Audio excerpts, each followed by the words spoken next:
জি সুস্মিতা, মাদারীপুরেও কিন্তু প্রায় একই অবস্থা।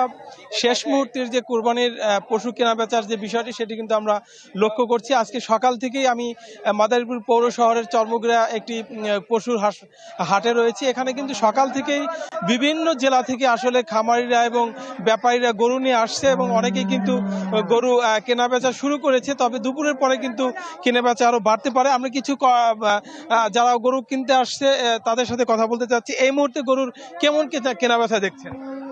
আসলে এইটা মাদারীপুর পৌরসভার ৮ নং ওয়ার্ডের একটি ঐতিহ্যবাহী গরু হাট। এই হাটে শুধু আজকে না, বিগত 15 থেকে 20 দিন যাবত প্রচুর বেচা কেনা শুরু হয়েছে এবং প্রচুর গরুর আমদানি শুরু হয়েছে এবং আজকে প্রচুর ক্রেতারা তাদের পবিত্র ঈদুল আজহা পালন করার জন্য আজকে প্রচুর গরু এবং খাসি তারা ক্রয় করে তারা তাদের সেই পবিত্র ঈদুল আজহা পালন করবেন আমরা আশাবাদ ব্যক্ত করি। এবং আজকের এই না কোনো সমস্যা নেই, কারণ এই গরু হাটটি আগেই বলেছি যেটা ঐতিহ্যবাহী গরুর হাট।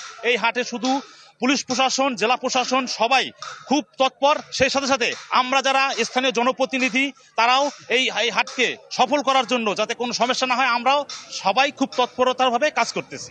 ওকে আপা, তো এই ছিল আসলে যেটা ক্রেতারা বলছে এখানে কিন্তু সাধারণ মানুষের আসলে আনাগোনা রয়েছে এবং দুপুরের পর থেকে কিন্তু কেনাবেচাটা আরো বেশি বাড়বে বলে সাধারণ নগদে 500 টাকা বা তার বেশি পেমেন্টে পেতে পারেন ঢাকায় জমিসহ 20 কোটি টাকার পুরস্কার।